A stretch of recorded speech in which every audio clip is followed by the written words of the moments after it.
आदाब और नमस्कार, मैं हूं सुल्तान कुरैशी और आप देख रहे हैं भिवंडी समय न्यूज।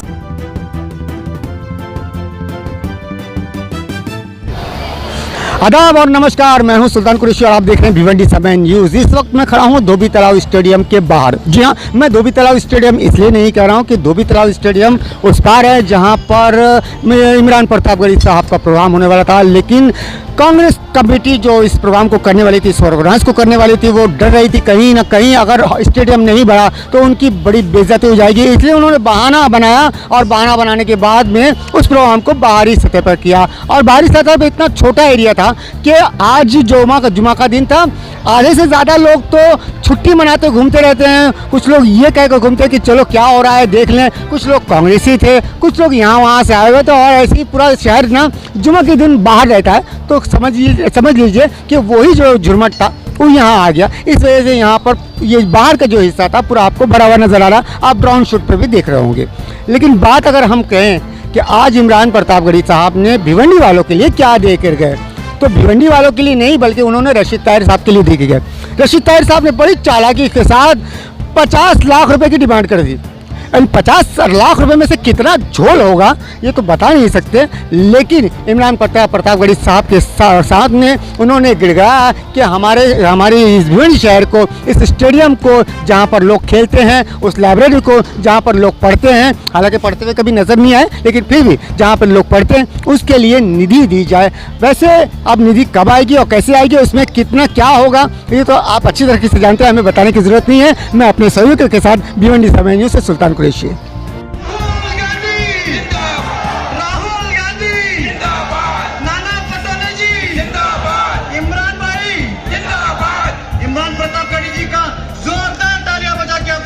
जैसे मैं खास तौर पर इमरान भाई आगे बढ़ो, इमरान प्रतापगढ़ी साहब आगे बढ़ो, इमरान प्रतापगढ़ी साहब आगे बढ़ो।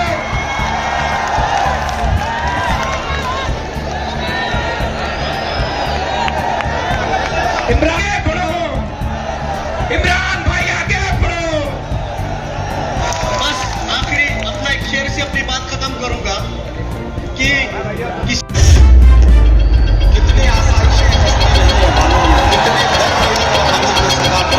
मेरे हाथों ने तो पोशाकों की रेश लेके मेरे कपड़ों के मुकद्दर में भारत को छोड़ो, हिंदू मुस्लिम सिख ईसाई जैन बौद्ध दलित सब एकजुट हो।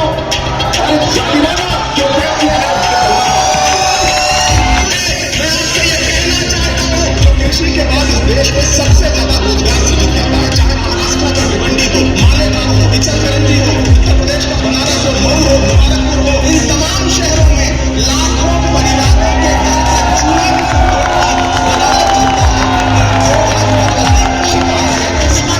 चूल्हा सुनना पड़ेगा आपको। इस देश के प्रधानमंत्री को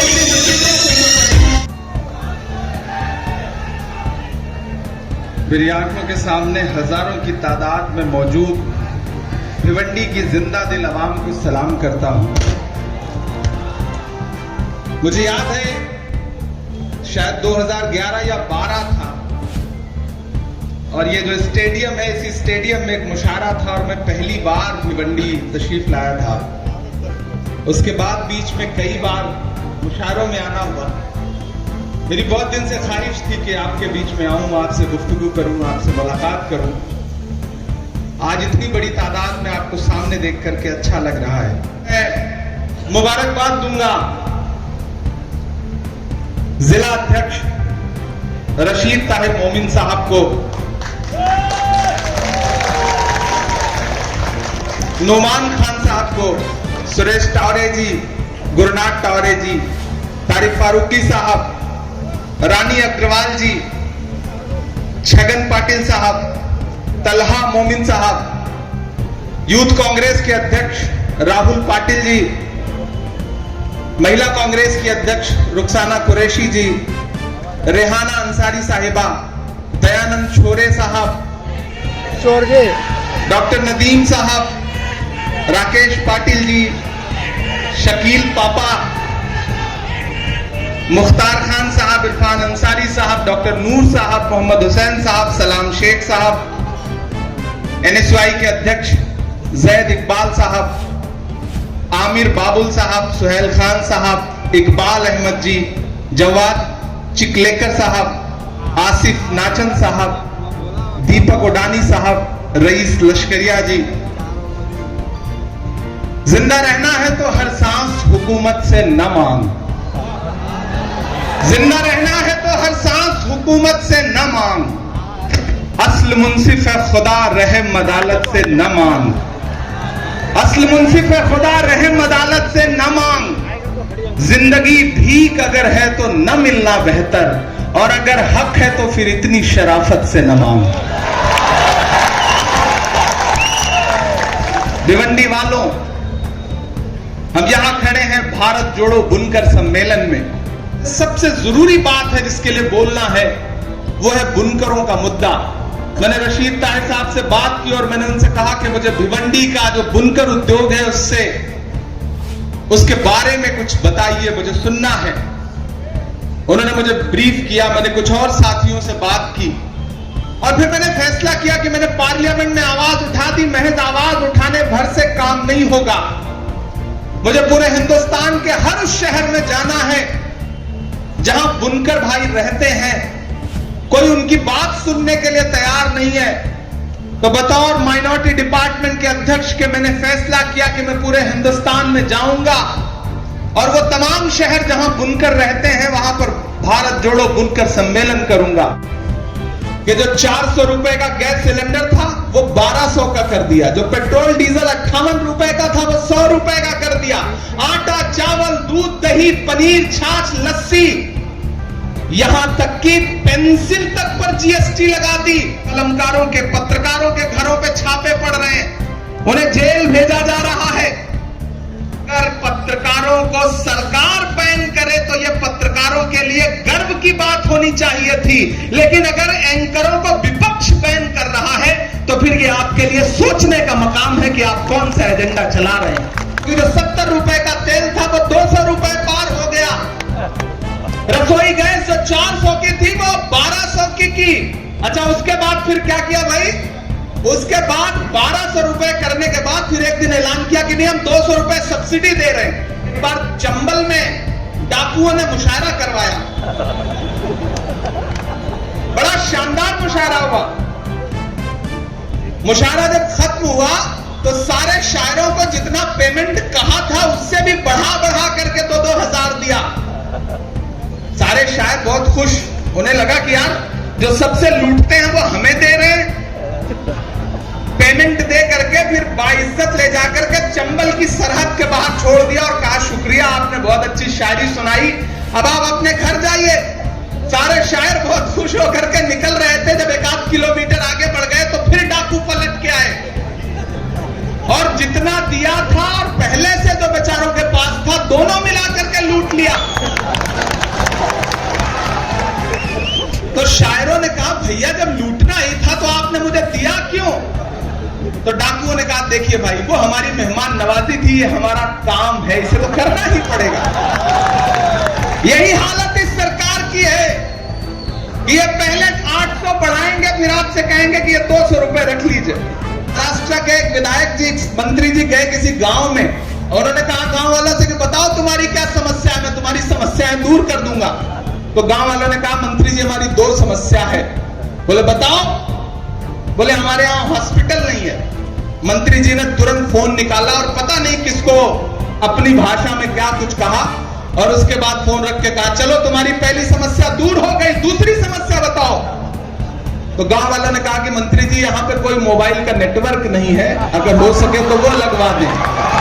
तो ये है भाजपा, जो हुकूमत अपना चलाया हुआ 2000 का नोट 7 साल नहीं चला सकी, वो हमसे 70 साल का हिसाब मांगती है। नरेंद्र मोदी जी ने कहा बताइए 70 साल में आपने क्या किया? तब तक खड़गे जी पलटे बोले मत बताना, जो बताओगे ये उसको भी बेच देंगे, इनका काम सिर्फ बेचने का है। पाने की चाहत में पुराना छूट जाता है, तुझे अपनाऊं तो मुझसे जमाना रूठ जाता है। मोहब्बत पढ़ने लिखने में बहुत आसान है लेकिन मोहब्बत को निभाने में पसीना छूट जाता है। रशीद साहब ने यह कहा कि स्टेडियम की हालत बहुत खराब है, इसके लिए कुछ बजट दीजिए। अब रशीद साहब ने कहा है तो उनकी बात माननी ही पड़ेगी। मैं पूरी कोशिश करूंगा कि अपने सांसद निधि से इस स्टेडियम के लिए इतनी रकम दूं जिससे कम से कम ये स्टेडियम फिर से नौजवान साथियों के लिए खुल सके, यहां पर क्रिकेट हो सके। दूसरी एक बात मुझसे कही गई कि यहां पर एक लाइब्रेरी है, मोमिन लाइब्रेरी, कुछ साथियों ने उसके लिए डिमांड की है। मोमिन लाइब्रेरी एक बहुत पुरानी, एक कदीमी लाइब्रेरी है और उसको रिनोवेट करना हम सबका फर्ज है। उस लाइब्रेरी को बचा करके रखना, अपनी तहजीब को, अपनी परंपरा को, अपने ट्रेडिशन को बचा के रखना हमारी जिम्मेदारी है। तो उसके रिनोवेशन में जो भी बजट लगेगा, मैं वादा कर रहा हूं कल परसों में मैं उसका बजट जो है वो जो जिम्मेदारान हैं उनको अपने फंड से मुहैया करा दूंगा और मैं गुजारिश करूंगा कि जल्दी से जल्दी उसे रिनोवेट करिए ताकि मैं एक बार फिर से आऊं उस लाइब्रेरी में बैठ करके कुछ किताबें हो तो थोड़ा वक्त वहां पर गुजार सकूं। कि कहां सोया है चौकीदार। अब जाके लगा कि ये वही भिवंडी है जिसे मैंने 2011 में महसूस, वही जिंदा दिली, वही ताकत, वही जज्बा। आपकी मोहब्बत को सलाम करता हूं। कहां सोया है चौकीदार, कहां सोया है चौकीदार, कहां सोया है चौकीदार, कहां सोया है चौकीदार।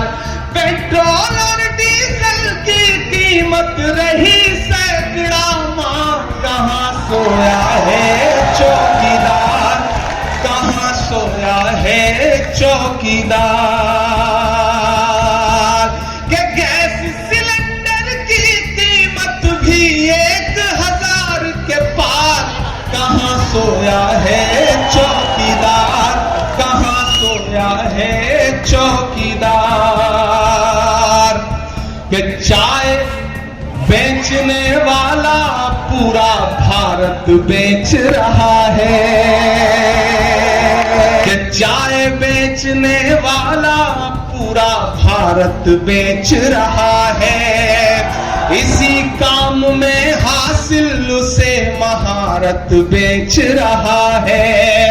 कि रेल बिक गई, तेल बिक गया, बिका हवाई अड्डा। अगला जो मिसरा है, जब पीछे तक लोग खड़े हैं, आप ये मत समझिए कि मैं आपको देख नहीं पा रहा हूं। आप ये जो पेड़ खड़े हैं, दरख्त हैं, उनकी एक ओट से भी मैं आपको महसूस कर रहा हूं। अगले मिसरे पे मैं एक नाम लूंगा और आपके हाथ उठ जाएंगे। मैं पढ़ता हूं कि रेल बिक गई, तेल बिक गया, बिका हवाई अड्डा। सब कुछ बिकता देख के खुश हैं अपने जेपी नड्डा।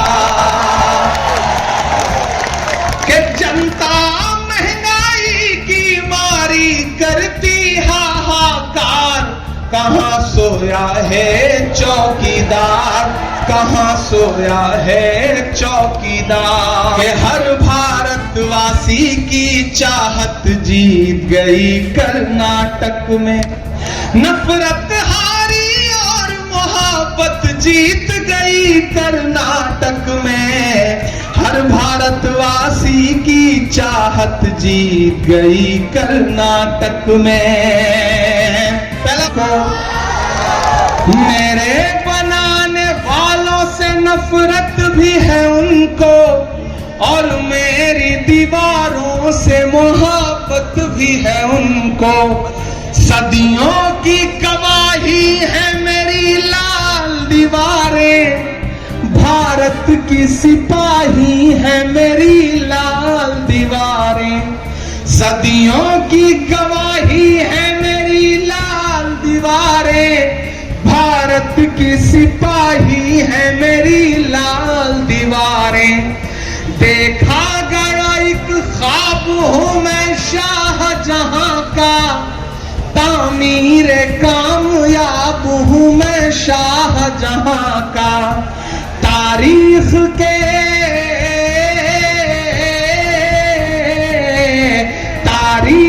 के पन्नों का मैं शिकवा हूं, किला हूं मैं लाल किला, लाल किला, लाल किला हूं मैं, लाल किला हूं। ये बंद सुनिएगा कि नेहरू के ख्यालों का निगहबान रहा हूं, मैं लाल बहादुर का भी अरमान रहा हूं। राजीव अटल सबके हूं अल्फाज समेटे, खामोश समन मोहनी अंदाज समेटे। मैं इंदिरा के जज्बे सा फौलाद रहूंगा, आबाद था आबाद हूं आबाद रहूंगा। मैं हिंद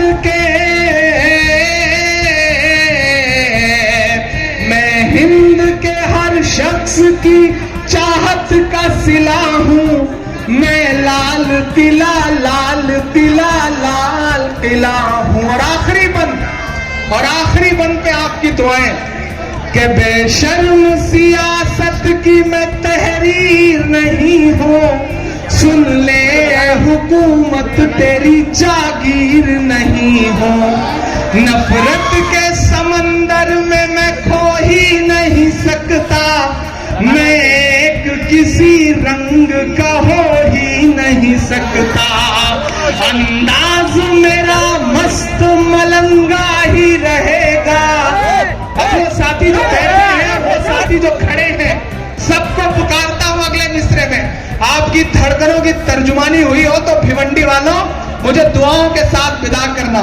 मैं एक किसी रंग का हो ही नहीं सकता, नफरत के समंदर में मैं खो ही नहीं सकता। अंदाज मेरा मस्त मलंगा ही रहेगा, गुंबद पे सदा मेरे तिरंगा ही रहेगा। और जो अगला मिसरा है वो अब पुकारता है आपको कि अंदाज मेरा मस्त मलंगा ही रहेगा, गुंबद पे सदा मेरे तिरंगा ही रहेगा। वो फूल हूँ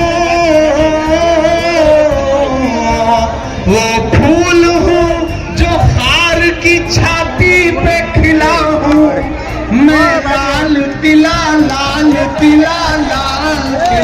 हूँ, मैं लाल किला हूँ।